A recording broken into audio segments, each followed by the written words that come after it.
Good day, everyone. I'm Matt Harrison, and you are listening to the Gearycast, the Malaga fan podcast for all the Gearys out there. And we are a podcast that is part of the Sports Social Podcast Network. We head into Jornada Cinco this coming weekend with Malaga hosting Huesca at La Rosaleda.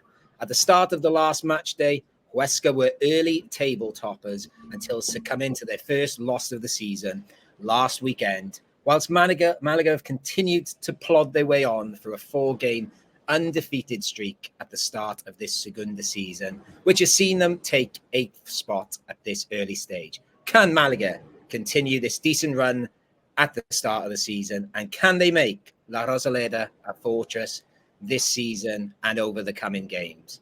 And speaking of fortresses, I'm joined by two people who are always determined to make the Gearycast a real citadel of English language Malaga Club de Football content. It's my Gearycast co-host. I will come to you first. Luke Chambers, how are you, Luke? I'm very, very well, Matt. Coming to the end of the working week, which always brings a smile to everyone's face, and getting ever closer to Malaga football. How are you? I'm very good. And, you know, it's not just a working week. It's our second shift this week on the Gearycast. We thought we were going to be a duo again tonight, but at the last minute, ahead of his trip to the Costa del Sol, Nick Bell has joined us on the microphone. How are you, Nick Bell? I am not doing too badly at all, thank you. I've carved out an hour of my busy week to come and talk about Malaga, because I was just missing you guys. I missed you on Tuesday for the recording, so I had too much FOMO and I had to get back in. Yes, and when are you setting off? Tomorrow or early Saturday? I am 4:00 out of Liverpool, so I'll be in Malaga City Central for about 9:00, I reckon, with a nice canya, some tapa, bit of atmosphere before I go and retire to my room ahead of a busy Saturday. Obviously, I'll be watching a game of football on Saturday. And maybe a busy Sunday, because I think you were planning on some extra Costa football, but I don't know if that's a definite or not.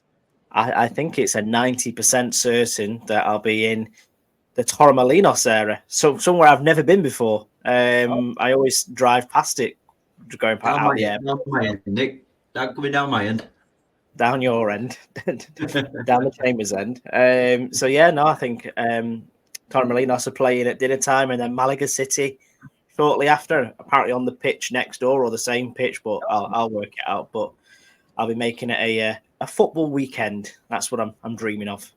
Well, before we get on to Malaga, you did ask me, would I fancy going to Torremolinos? And I said I might go watch San Pedro play Atletico Marbella because it's a local derby, and I really like San Pedro's ground. And I thought I'll have a look what else is on, and then I thought, maybe I could go to Mijas La Lagunas, which is I've sort of looked up before and I've never been there.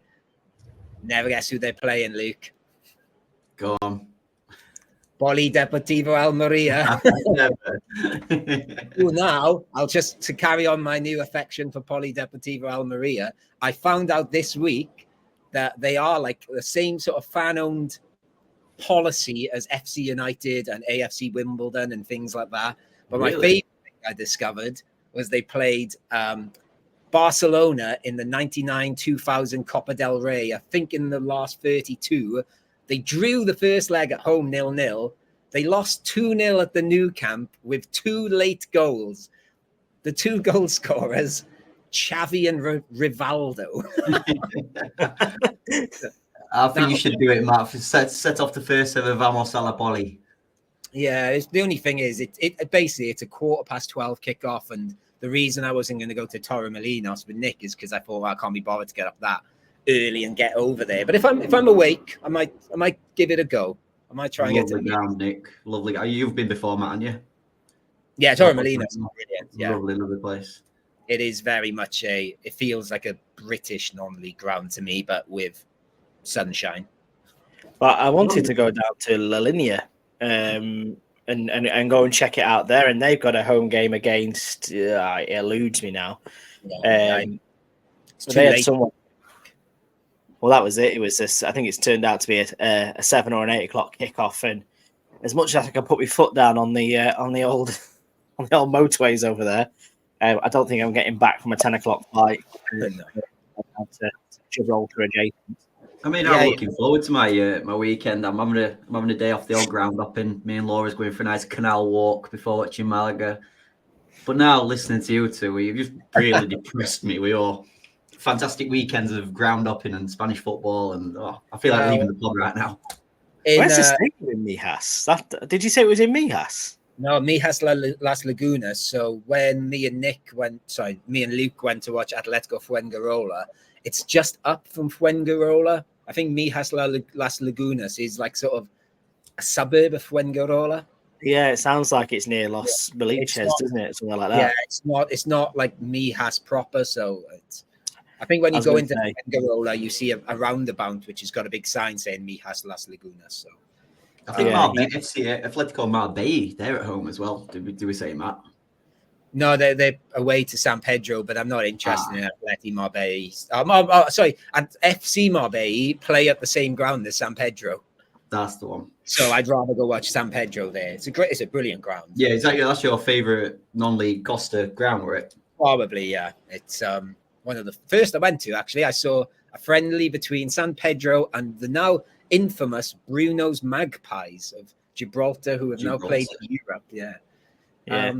Well, your mission, if you choose to accept it, was I have made a reservation for a hire car just in case I needed to go somewhere on Sunday, which is cancelable up to about 10 to midnight on Saturday night. So if you get enough Malaga Victoria in me and say, you know what, this game is worth it, then I'll keep my hire car and I'll come down and meet you. Yeah, San Pedro's a bit late as well. It's a 7 p.m. kickoff.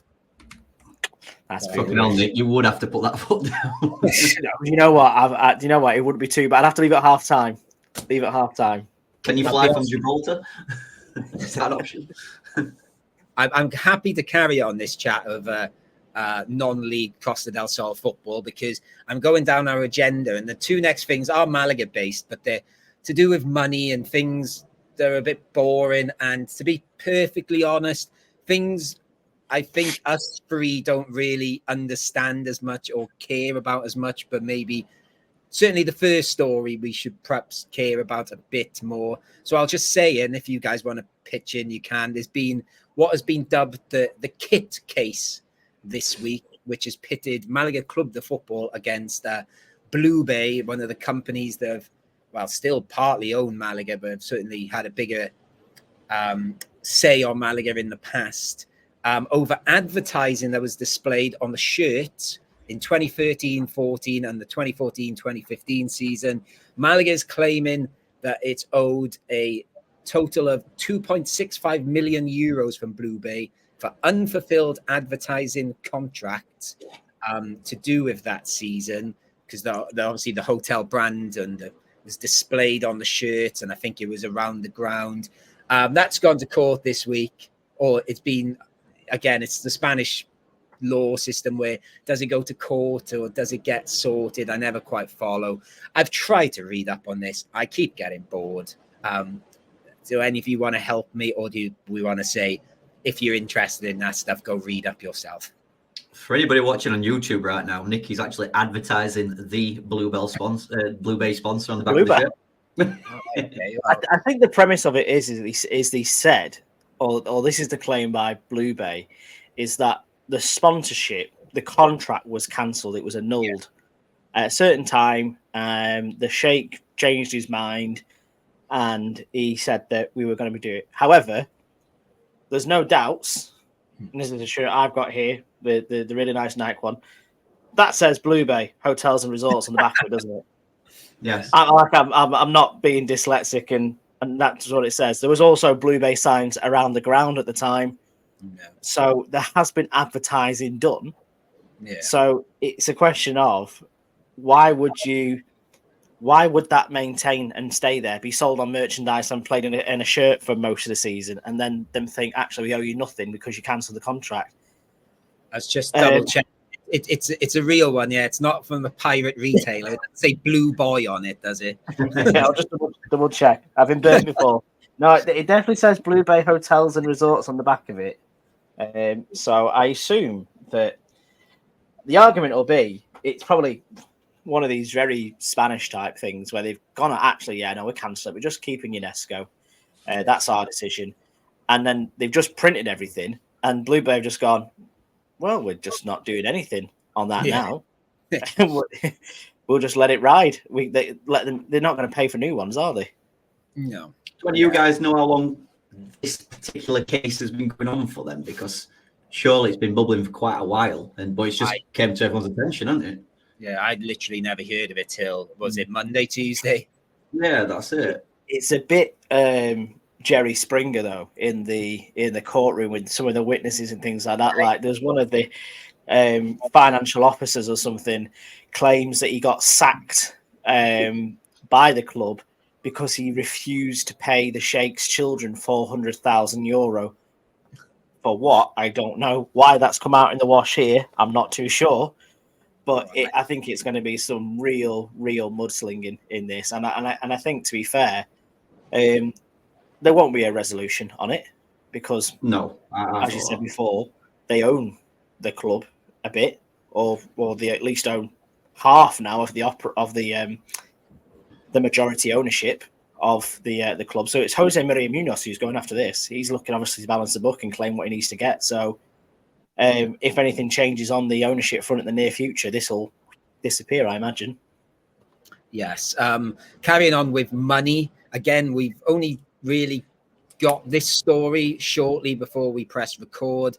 Javier Tebas has sort of been unveiling the salary caps and wage limits and things like that for La Liga teams, which of course Malaga in the La Liga hypermotion. We have the ninth highest wages in the league, but I've not really dug into what that is yet, but we're behind Cádiz, Elche, Depor, Oviedo, Racing, Tenerife, Zaragoza, Eibar, and then we're in ninth with just under 10 million euros. Did we work out in the 5 minutes before we press record what this meant? It meant we were quite healthy, I think. We definitely tried. We're looking at is this a positive? Is it a negative? The one what caught our eye particular was the Almeria one, wasn't it? Where their, I guess, wage kind of thing or expenditure, whatever it was, worth, did we say 3.5 million? Yes.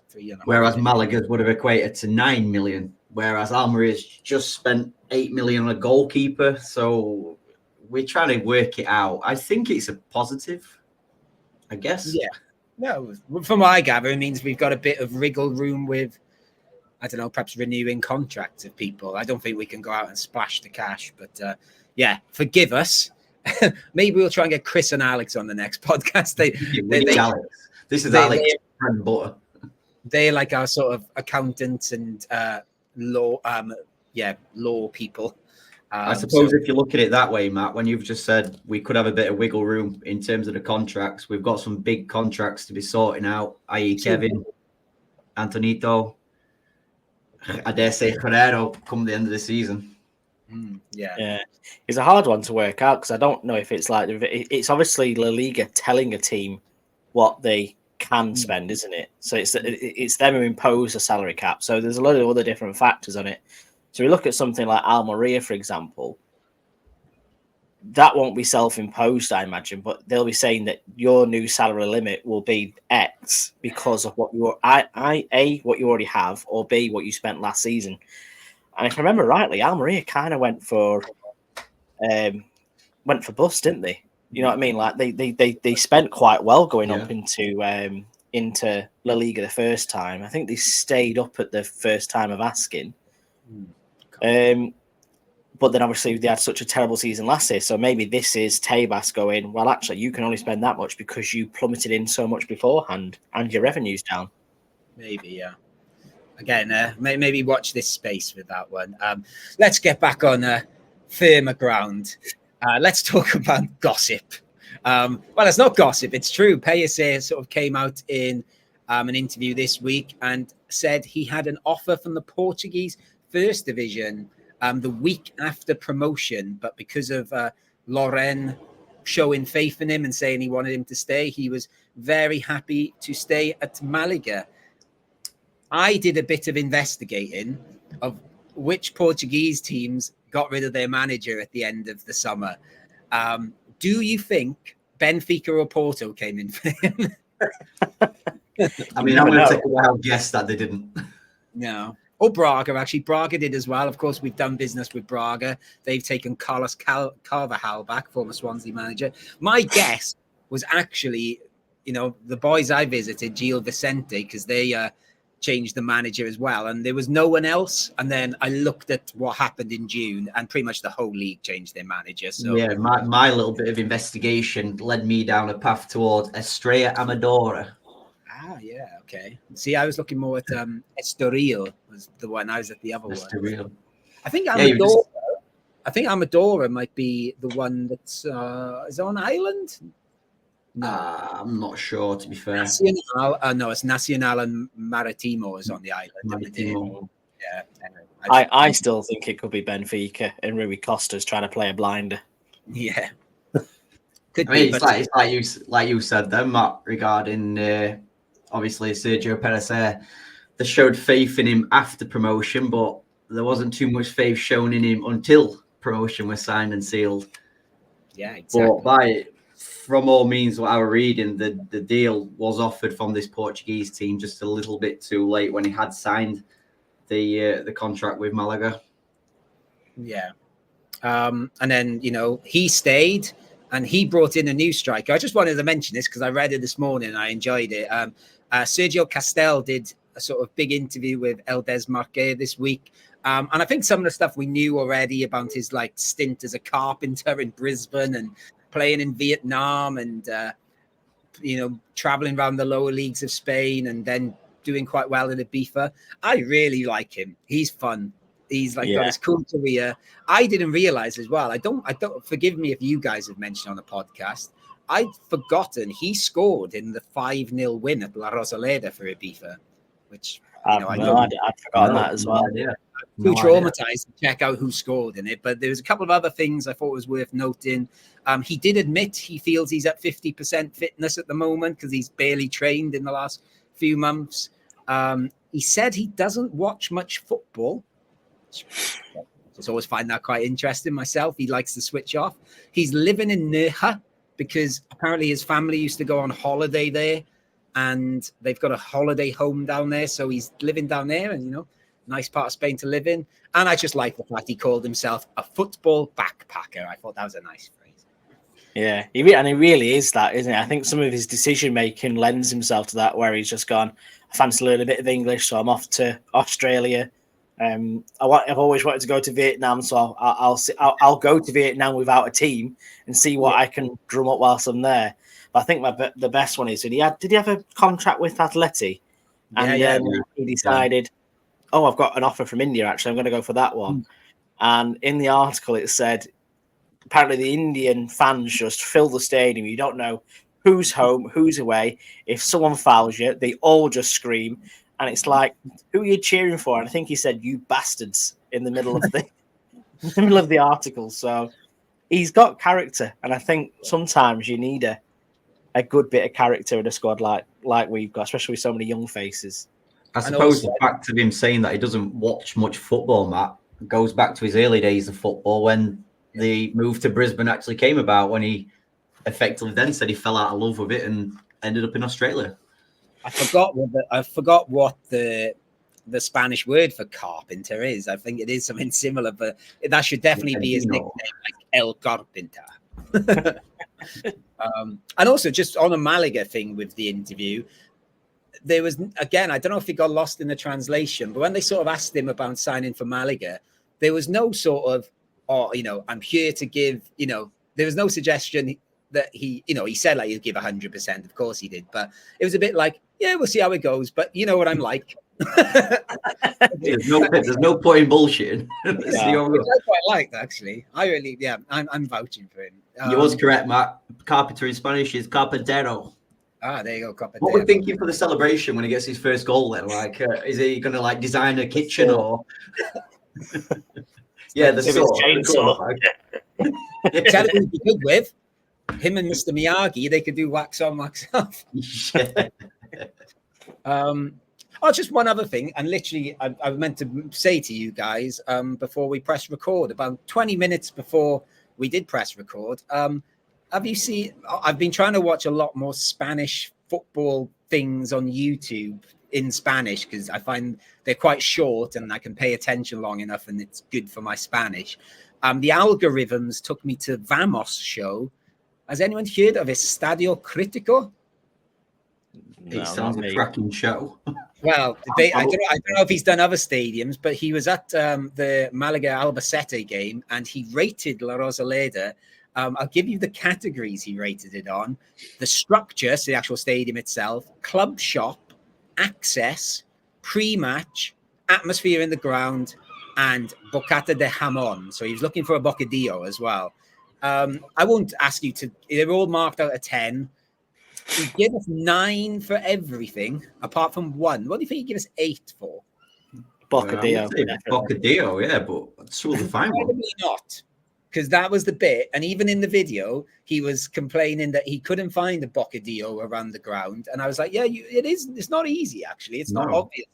But he had one in the ground, and it wasn't a jamon. It was one of those dry tortilla ones. And in the video, he's like wrestling with it. And I thought, well, this has got to be low. He said, oh, this is beautiful. I'm like, really, mate?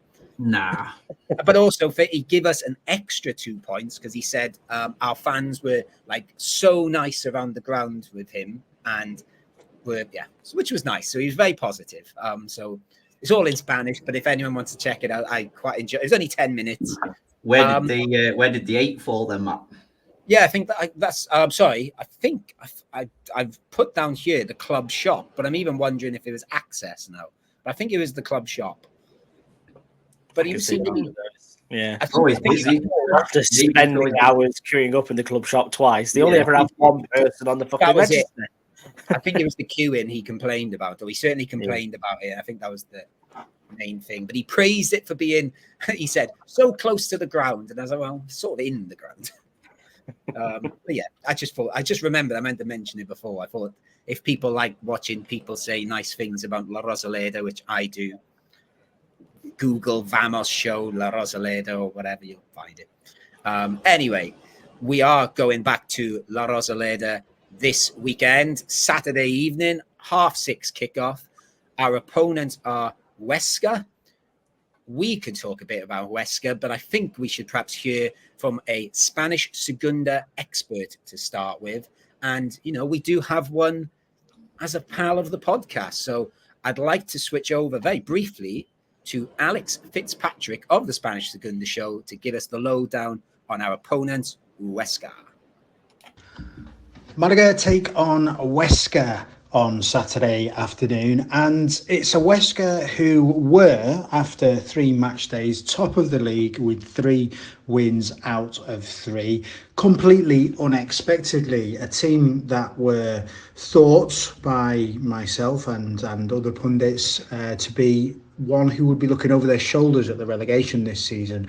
But those first 3 wins put them top of the pile, and all of the goals in those games had come from, or the majority, had come from set pieces, which is their huge strength. And that's the massive danger that Malaga will have to look out for this weekend. They tend to play a 5-3-2 formation, packing that defence, and that's one of the reasons they're a threat from set pieces, with the 3 centre halves, probably led both in terms of the captain's armband and in terms of being a talisman for the team by Jorge Pulido, the centre half, who is a threat in the attacking area and, of course, a rock in the defensive area of the pitch for them as well. In central midfield, Oscar Silva is the one that runs the show really for them. And up front, Patrick Socko has started the season really well in terms of form. He's incredibly quick as a forward and a real threat on the break. And they have Sergei Enrich up front, who is rolling back the years and still getting those games in Segunda. They lost last match day 1-0 against Burgos at home. They did, however, play 45 minutes with 10 men and conceded that winning goal in the final 20 minutes or so. So this is a team who are going to be solid, who are going to be difficult to break down, who are going to be a threat on set pieces, and they're going to make it a pretty difficult evening in La Rosaleda for Malaga, I would expect. That's Saturday, 6:30 p.m, Malaga against Huesca. And thank you once again to Alex Fitzpatrick. And as always, if you are interested in the other 21 teams in the Spanish Segunda, please do go and check out the excellent Spanish Segunda show where they cover all the clubs in the league. So, Nick, any sort of reaction to Alex's analysis of our opponents there? Well, there's definitely the surprise package for this season for me, because I had them very much firmly planted within my relegation predictions, and I think were you the same as well, Luke? Yeah, I think all three of us did. Yeah, I think I did as well. You know, they've ridden very close to the edge the last few years. Even if the things that Javier Tebas has put out today, they're the lowest wage budget in the league according to that table, whatever that table actually means. They were bottom of it. So it's a surprise to see where they are, to be honest with you. But sometimes that's part of the fun, that, you know, a team that is unfancied ends up, you know, walking straight to the top. But it's early days, isn't it, at the end of the day, you know, and it's fun, but I don't envision them being up there at the end of the season. Famous last words, like, but, you know. Yeah. Before I do my usual thing of going, hey, look at this player, remember this guy. Luke, do you have anything to say in response to Alex's analysis? No, it's just like Nick said. Then they've started off very well. It's the teams what they've beat what impressed me. Like they've gone away to Granada, they've gone away to Elche, beat both of them. By the sounds, they're unlucky against Burgos. But again, as Nick says, and I think it's going to be a famous quote for at least the next 3 or 4 weeks, it's still very, very early. This league's going to change a hell of a lot in the next couple of months. And Burgos doing well this season as well so far, picking up some good results and, you know, sitting within the top 6 since match day 1, I think. So, you know, they've not lost to an unfancied team, have they? So, but I did note as well that they are littered with former Malaga men. So I think this is the fun part. It's the returning faces element of this, where, you know, usually only get 1 or 2. I think there's something like 5 of them, and one of them's the manager. So that's really, really fun. Well, see, Alex took my. I thought I'd pulled one right out of the hat with Oscar Silva.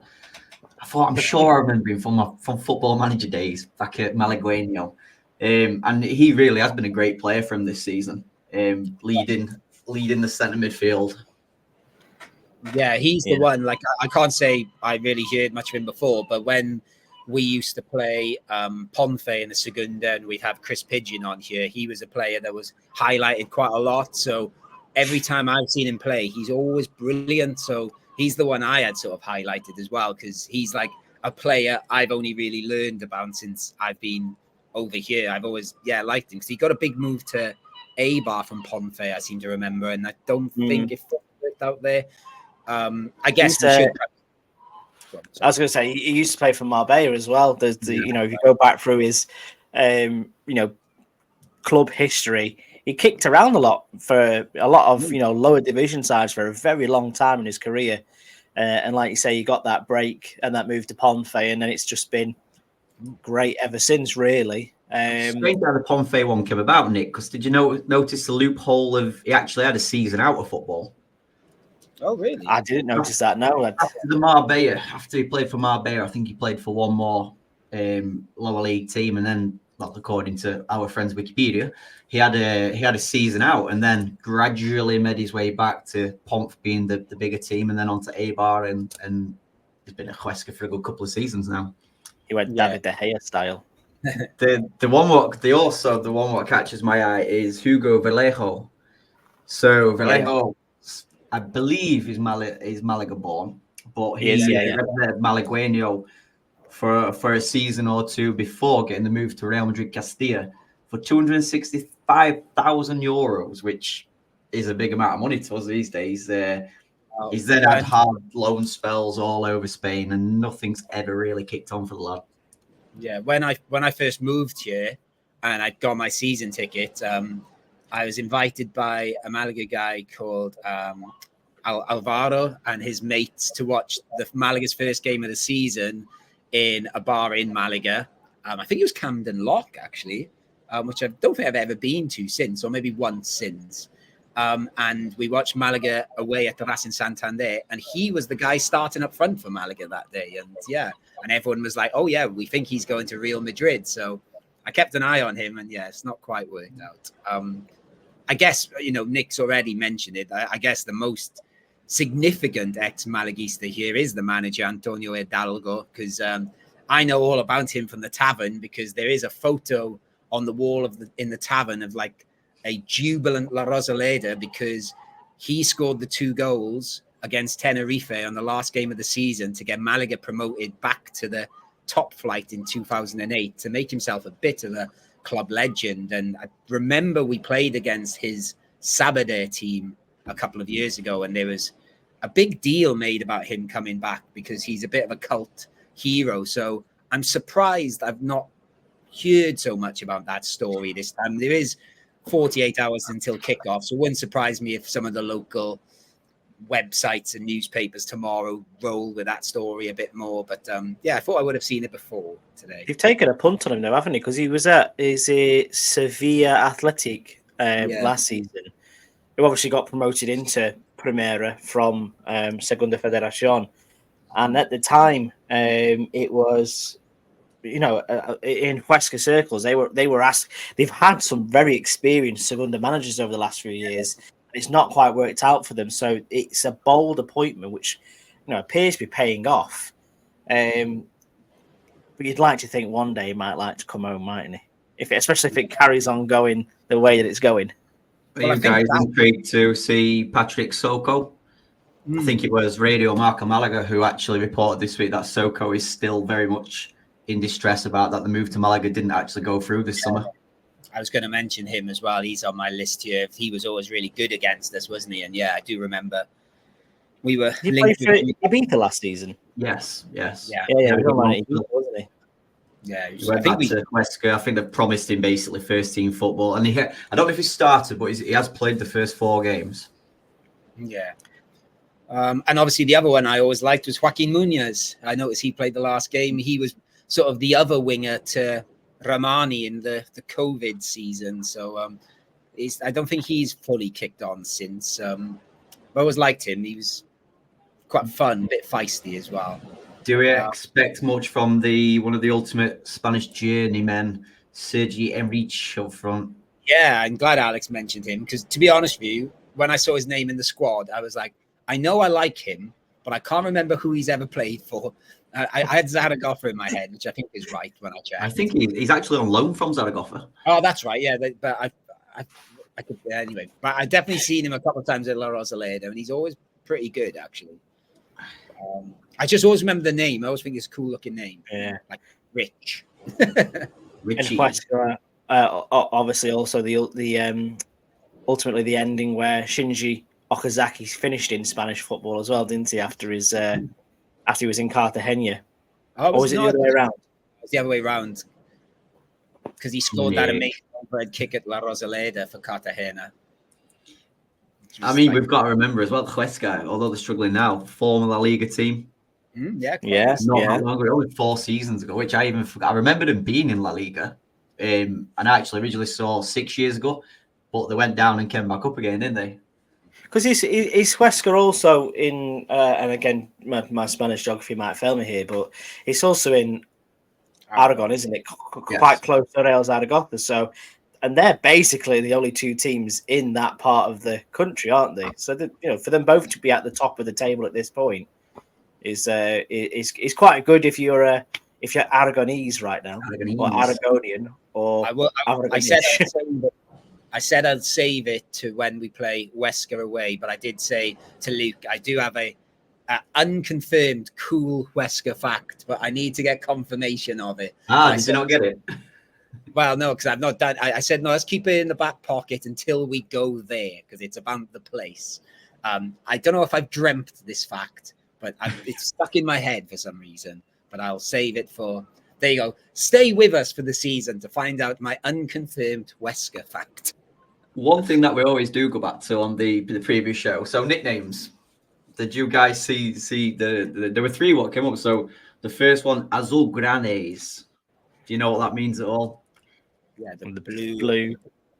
Grey. Blue something, isn't it? The interesting one, I have no idea what that means, by the way. The interesting one is Los de la Cruz de San Jorge, which translate to those of the cross of St. George. Yeah, I was going to and say. obviously, you guys seen Huesca's away kit. It's a couple of years ago. I think it was last season's away kit, but basically, it is the cross of St. George, the red cross on the white thing. And I was trying to dig into some facts. I'm thinking surely there's some Englishman who started Huesca years ago, and there actually isn't, as far as I'm aware. I think it's probably something to do with the union between the Spanish monarchs and the English monarchs, probably. Yeah. Aragon is like quite a royal part of the country, so it's 100% that. Well, 90% certain is that. I don't know, but I did look at their kits actually. I looked what they might play in this weekend. They're not particularly offensive, or one's white, one's black. It's no Alcoyano then. No, it's no random shitty green shirt. There's someone that did know how to do a St. George's cross. We were speaking a bit earlier about when we were talking about Torremolinos on their ground being quite like as akin to non-league football ground as ever. I think, especially in the Spanish Segunda, Huesca's ground, El Alcoraz, is as quintessentially like League 1, League 2 football stadium. You've gone from the outside, it looks like you've gone to somewhere like Chesterfield, or you've gone to somewhere like, I don't know, Oldham's newsstand or something like that. It's a lovely little stadium, but it looks very anglicised. If I remember rightly as well, the last time we played away at Huesca, obviously in the relegation season, we absolutely battered them, and they were doing well at this point, but we ended up drawing 0-0. We just could not put the ball in there. That's obviously when we had Ruben Castro up front. That does ring a bell, actually. Do you have anything else you want to throw out there about Huesca, or should we get on to Malaga? Let's go back home. Well, I suppose we've already mentioned Shinji Okazaki, but would we describe him as Barclaysman? I can't. He had to do it. No, he's had to do it. I don't think he is Barclaysman. I think he's a bit too late. No, he's very at the end of Barclaysman, because when did Leicester win the Premier League? Was it 2017? I class him as Barclaysman. Very, very late Barclaysman. Yeah, it's late Barclaysman if it is. But yeah, he's in the. But then I don't know. Can you be Barclaysman if you've won the Premier League? I don't know. I said this today because I was saying they kicked the big boys out, didn't they? Yeah, so you can't have like your Henrys and things like that. But I said today, is pre-Man City James Milner a Barclaysman? And then I put the quote from Batman was, "You either die the hero or live long enough to see yourself become the villain." I'm like, yeah, especially now he's playing for Brighton. Yeah. Actually, I suppose the Leicester team are quite an anomaly, because I think there's an argument that any of those players could be Barclaysman, I guess, apart from maybe the season before with Esteban Cambiasso, but the others also. Not to spoil alert anything, but if you haven't been following the World Cup of Barclaysmen, Yakubu was crowned Barclaysman, the ultimate Barclaysman today, which I think we can all get on board with. He beat Nico Cranchar in the final. Oh, that's a fair. Yeah, Portsmouth are good, because obviously both played for Portsmouth as well. I've seen Yakubu score 4 goals in a game once for Blackburn against Swansea. Steve Keane's Blackburn. Maybe for a bit of fun before the end of the podcast, we all think of our favourite Malaga-related Barclaysmen, and at the end, we'll name them just to satisfy my own itch. Okay, I'm going to struggle there. I've got one in mind, but I think I've just gone one now. Okay, right. Okay. Well, anyway, let's talk about the current crop at the moment, and let's talk about some which are cropped. Victor and Larubia and Kevin are still out, but I believe good news is that Kevin's progressing faster than expected, and like I said to you on Tuesday, I seen a nice photo of him kicking a ball on some grass. It looked like he kicked the ball hard in the photo. I think I'm right in saying he's going to be back sooner than expected. Yes, I think Kevin him and Lebete as well, sooner than expected. Which I find the Julian Lebete one very, very strange. For anybody who's not seen the news on socials today, we all obviously thought Lebete was going to be out for a considerable amount of time with a broken metatarsal. The scans have came back after 2 weeks. I don't really know who's lost the scans or something, but there is no break in the metatarsal. It's merely a strain, which they're looking, I think he's going to be about another 10 days, 2 weeks. He's light training or running with a little bit of ball work. Apparently, Kevin is slightly ahead of Lebete, so maybe Kevin can be back for Granada next Friday night. Okay, that's cool. Just quickly, I want to go back. I've sort of, it's just played on my mind since I said it. I tried to be clever about saying the current crop and see who's cropped. There's no such word as this, crocked, isn't it? Injured people. I was like, you can crop a player, but it's more of a verb than it is. Yeah, I thought so. Because as soon as I said it, I thought that makes no sense. So I just want to be professional and go back and correct that. There's the professionalism in Matt Harrison, remembering the error and going back to it, adjusting it. It's like an English teacher thing, isn't it? But I shouldn't be the one making the mistakes. The crocked players. Carrying on with that theme then. Danny Lorenzo may miss this game, I think. Or is he like slightly doubtful? I don't know. What's the deal with him? As far as I'm aware, it's just down to fatigue, isn't it? Oh, okay. Which is quite strange for a player of his age this early in the season, but I suppose it is what it is.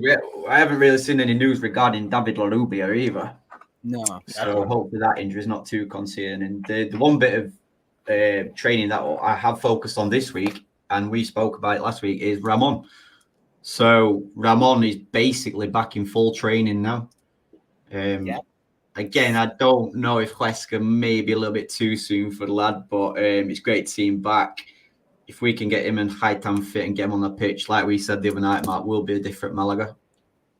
We will. And the other one who did a bit of light training, I guess, like it might be a fatigue thing. So Alfonso Herrero was sort of having a bit of a breather, and like we called up Jorge from like the youth team to train with the first team for the first time. And I think the other goalie, Andres Ceperes. I know I don't think there's anything to worry about with him, but I just thought of made a light note of it. I think it's a metaphor that if Alfonso Herrero does get injured, you need 3 goalkeepers to replace him. Oh, who was it? Did you see? I was going to mention this actually. Did you see Genaro's interview this week with? I think it's Siete TV. No, I didn't. The picture. I didn't go into it. They talked about like he was very complimentary, and he said like it was nice to get the game out against Malaga out the way, and then he said something like Herrero made all them saves, and half the promotion was down to Herrero. And I was like, fair play. He's right. He's not lying. He's right. Jokey way. He wasn't like, oh, those players are crap. It's the goalie did. I also saw someone point out on Twitter as well that not only is Alfonso Herrero content with saving Malaga, he's also trying to save his hairline. I think he's had some procedure over the summer. So, that mullet needs to stay resplendent, and you've got to thatch it out somehow. That's got to be that playoff bonus for his what he's applied. But I hope Herrero stays and stays and stays forever. But just looking into it as well, we have actually got the 2 young boys, Carlos Lopez and Andres Cespedes. They are 2 fantastic goalkeepers if they can mature. And Cespedes is cool because his surname means grass. Well, or like fields, grass or fields, I guess it would mean, because Cesped is the grass. So I don't know if it's like a plural of grass, the grasses. Grass. So that's if he pulls off a wonder save when he eventually plays, we've definitely can do headlines and podcast titles with his name easy. Let's quickly on starting 11. Then, to be honest with you, I struggled with this a bit. Like me and Luke on the review show sort of slagged the team off a little bit and said, "Oh, there's a lot of things lacking." And then when I went to pick the starting 11, I was like, oh, actually, I'd keep it the same. I couldn't really think what to change. I thought I'd still keep Dione up front. Although I do love Sergio Castel, as I keep saying. I guess, you want to rest Antonito maybe a little bit, but is Hightam fit? Who's the other option? I don't know. So what do we think, guys? I've got two changes, Matt. I would happily have taken Antonito and Ramani out, but I think just merely because of the players who aren't available, Dani Lorenzo, Ralubia, Kevin, Lebete, the players who can actually play in positions we haven't, so I've actually kept them in. The two places where I have changed, I would love to see Murillo at left back. When he came on the scene last season, he did very well there. Dani Sanchez, he had a tough night in Cordoba. I'd have no issues if Dani Sanchez started. I just think Murillo needs his game time. He's a young and a very good defender. Literally the only other one what I would like to see is Aaron Ochoa Maloney start in that midfield, just to add a bit of flair with Luis Mee and Manu. Regarding a striker, we put the Geary poll out this morning asking the question, who would you like to see up front on Saturday? And in truth, I agree with it. Like, there was 64% of the 30 votes stuck with Dione. Second place was Sergio Castel. So there's not much love for Rocco at the moment. No. It's actually I thought about Aaron for Danny as well, but I don't know. Just he's still I think when he starts games, it still doesn't quite happen for Aaron. So I'd still protect him a little bit more. To be honest, if I saw his name in the starting 11 on Saturday, I'd probably buzz in. But it is hard to pick someone else. So I sort of thought a Sangali and maybe put Molina a bit further forward. I don't know if that suits Molina, though. I don't know. That was a tough one for me to pick. What about you, Nick? Any sort of changes there? For me, it's about getting someone as close to Dione as possible. Mm-hmm. So I would persevere with him. Unfortunately, we don't have a plethora of players who can play off the strike but also play in midfield. So, dare I say that in kind of an ambitious way, do we go with a Castel and Dione partnership up front? I would love that. I would love that. And then hope that Molina and Luis Mee in the centre, Antonito that can push up quite high as well. Ramani out on the right, maybe, or vice versa. And maybe just change it up a little bit, because I think as much as we've done well this season, one of the things you've got to do in Segunda is keep it fresh. You've got to keep the other teams guessing. And, Huesca will come and they'll say, well, this is how they played the last 4 games. Well, tell you what, if we go 4-4-2 and go with 2 strikers, then, we're 4D chessing it, so to speak. We're playing mind games. But I'd just like to see them both play off each other, to be fair. I think they complement each other very, very well. I mean, for me, if it's not working, if Dione starts and it's not actually working, like you just said, Nick, the players aren't getting close to him, I want to see Sergio Pellicer change it 50 minutes, 60 minutes. Let's not leave it so late where players are getting 15 minutes. And it's hard to impact a game when you only get that amount of game time. But like Matt said, we absolutely butchered this team on Tuesday night when recording. But you look at it and there's not too much we can actually change. I mean, a Sangale in the centre midfield, or a Juanpe, I just feel like if they play with Luis Mee and Manu, it's a very, very similar 3. I think Manu brings more. Manu brings more with that diagonal pass, what he likes from deep. Is it too early for Ramon? I was about to say the same thing. So I would like to think he wouldn't put him in from the start. However, 45, whatever, get the boy on. But again, I've said it so many times this season. I would love to know what Hightam's condition is for him to be on the bench. If he's anywhere near fit, let's start getting him some fucking minutes. To be honest, like, again, going back to that Castel interview, if he's admitting this week he's only at 50%, I don't think he'll start. But I think I'd be equally up for Dione behind Rocco, because we've sort of said Rocco's been isolated a lot, and maybe Dione can be the one to sort of be that gap in between and play, maybe not as a number 10, but as like a sort of second striker. I'd be up for that too. More I think about it, it'd be nice to go 4-4. There's a bit of a thought around Castel now we're saying it, Matt. So in his early life, he didn't like football. He's came over here, openly said that I don't really watch football or anything, and now he's saying, I'm only 50%. Are we going to get to Christmas and he's still sat there saying, I'm only 50%. I'm not ready. Is he taking the piss? Does he not want to be whatsoever? No. I know. I just think he's a character. He's just a character. Yeah, a fun character, which I don't know if that's what Malaga need to stay in this league, but I'm having fun. That's what we want up front. We want a Bocco machine and the backpack footballer. That's what we need. Literally got baggage. Baggage and bocadillos. Yeah. Yes. God. If those two score next week, we've got our title for the podcast. Baggage and bocadillo. Right, guys. I don't know if any of you have anything you really want to chip in with before we call it a day. Barclaysmen. Okay. Who'd you pick for your Barclaysmen? I've got two names, but so I'll go to you guys first because I've got one. The first one I write down, and then I realised the first one I wrote down, and then I realised he can't be a Barclaysman because he's kicked out. He's too elite. Was Van Nistelrooy.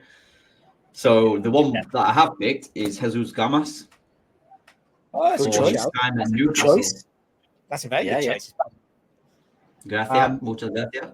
Well, the two I thought of was my sort of. I know Barclaysman can be quite niche, but I feel he's too niche. Is Kiki Musampa because he didn't set the world alight at Man City. He's a bit of a cult hero, though. The obvious one, I guess, is Roque Santa Cruz, isn't it? Because he is not. He did play for Man City, but he was Blackburn star. Blackburn's a good Barclaysman club, I think. Blackburn and Bolton were definitely Barclaysman's teams, weren't they? I'm sure when I when I have a think later, I'll think of a much better one. But I'm sure you have a shout as well, Nick. Well, I went on Twitter and amongst my many videos, and please do go check them out. I picked DJ Campbell. I did a compilation of Leon Britton. I've really got into the Barclaysman culture, and I've made it my life this week. But for the Malaga connection, I went with Solomon Rondon, which leaning hit. That was really good. And then one of my outshouts was, I know he played for an elite club, but they weren't that elite at the time. Nacho Monreal, just for the vibes. Because he was kind of that unfancied left back at Arsenal. Yeah, he like the backup, but a great player. Yeah. He's the most Barclaysman Arsene Wenger player, maybe. So that's my outline, but because I guess in like an age where fullbacks are meant to like bomb on, and not to say he didn't, but he's quite a traditional left back. He was just cool. He was just a cool left back. Willie Caballero as well, but obviously he played for City, so he ruined that for himself by winning trophies. The knobhead. Same with Martin Di Michaelis too. He was in a City. He ruined it for himself. There could have been a terrible Barclaysman in Sandro for his failed time at Everton. Yeah, I just think he's too bad. Or for a really nostalgic Barclaysman, or just a Barclaysman, Paulo Wanchop. Big shot. Was that not too early? He was a Carlingsman with Derby, but he was a Barclaysman with Man City. Yeah, him and Sean Gota. Yeah, I like Paulo Wanchop. Yeah, I think he might be my winner there. Actually, him and Rondon are probably the most. Actually, no, Jesus Ramos feels good choice as well. Feels right. Julio Batista. No, too elite. Was that too elite? He played for Real Madrid as well. It's just I guess. Just another one, Matt. Obviously, we mentioned the other day about Malaga Femenina. They went away to Lanzarote and won. So on Tuesday night, they played in the Copa de la Reina, effectively their Copa del Rey. They played our friends Cordoba. In an interesting game, they got knocked out, unfortunately, but Malaga went 1-0 up on the 86th minute, then somehow conceded on the 92nd, and then effectively lost in extra time. They are out, unfortunately. I saw the result, but I didn't see the minutes of the goals. So it sounded quite a game, to be fair. Sounds much better than the men's game at Cordoba this past weekend. yeah, just before we wrap things up, then obviously Nick is going to be on the Costa del Sol. I don't think we're having a live stream, Luke. No, unfortunately not. But I will be doing the minutes by minutes. So I'll put a tweet out regarding click the bell, and you'll get everything what you need to know.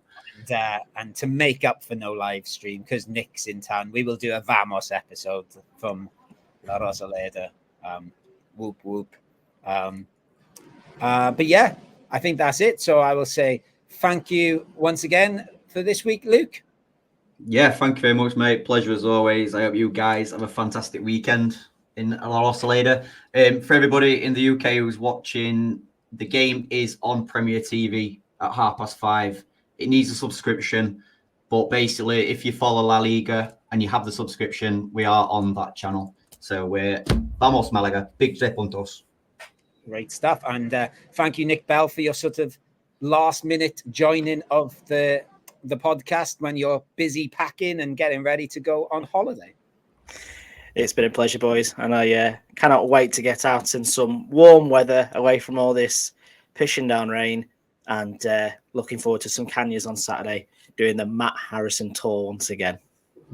Lovely stuff. So I will see you Saturday, and I will say to everyone else, thank you for joining us. As always, make sure to subscribe to the podcast, to the YouTube channel, follow us on Twitter, X, whatever you want to call it, Instagram, tell a friend, do all those things podcasts tell you to do. We will see you next week for the review show, the preview show, and a Vamos episode, and maybe some other little bits and bobs. But for now, we will say adios and Vamos Malaga.